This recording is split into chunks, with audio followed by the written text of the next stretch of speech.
We heard yesterday from an extraordinarily courageous, strong survivor, Dr. Christine Blasey Ford. Every one of us, I think, were riveted and powerfully impressed by her truth. We heard her provide details in that story that can be corroborated and other facts that can be uncovered if we hear from other witnesses who have very relevant, important knowledge about what happened to her on that evening in that room. The third person allegedly in the room was Mark Judge. Evidently, he has never been interviewed by the FBI. He has never been questioned by any member of our committee. He has never submitted a detailed account of what he knows. And so I move, Mr. Chairman, that we have him before this committee as a witness. He could be interviewed beforehand on a bipartisan basis. I recognize that he has submitted a cursory, conclusory 6-sentence letter, not even signed by him, it's from his attorney. And I believe we have a responsibility to subpoena, at the very least, Mark Judge before we move to vote. It is our constitutional duty to do everything we can to uncover the truth after hearing yesterday that compelling testimony from Dr. Blasey Ford. And we cannot, in good conscience, vote without hearing at least from Mark Judge. I would submit, with all due respect, Mr. Chairman, that there are other witnesses essential for us to hear from. We should hear from the other sexual assault survivors who have come forward with credible and powerful stories. And that will be also, in my view, necessary. But today I am moving that we subpoena Mark Judge.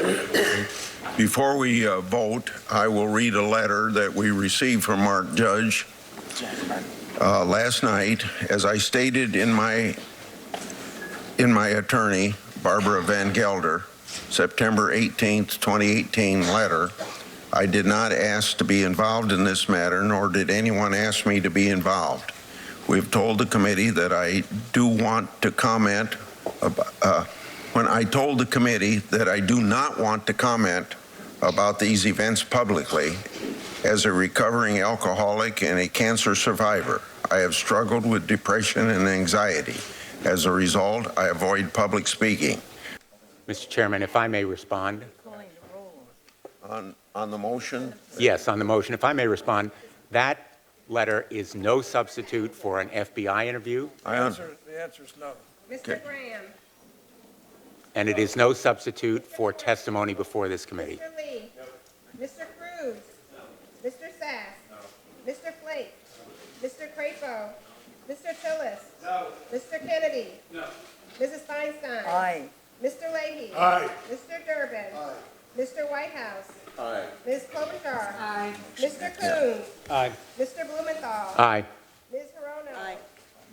Mr. Booker. Aye. Ms. Harris. Aye. Mr. Chairman. No. Mr. Chairman, the votes are 10 yeas, 11 nays. The motion is defeated. Now I move, as I said I was going to do, that we set the vote to report out Judge Kavanaugh's nomination at 1:30 p.m. today. Mr. Chairman, point of order. Mr. Chairman. Aye. Mr. Graham. Mr. Chairman, point of order. Wait. That's violating the rules of the committee. Yes. Oh. Yeah.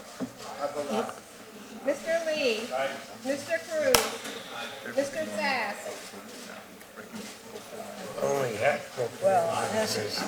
Mr. Flake. The Mr. ram Crapo. job continues. Mr. Tillis. Mr. Kennedy.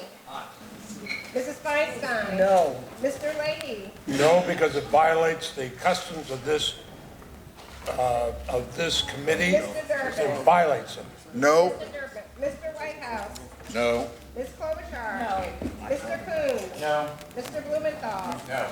Ms. Corono, I strongly object. This is just totally ridiculous. What a railroad job. My answer is no, no, no. Mr. Booker, Ms. Harris. Ms. Harris,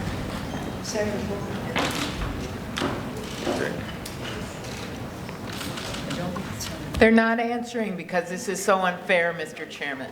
Breaks our rules and customs. Mr. Chairman. Aye. Mr. Chairman, the votes are 11 yeas and 8 nays. Okay, motion carried.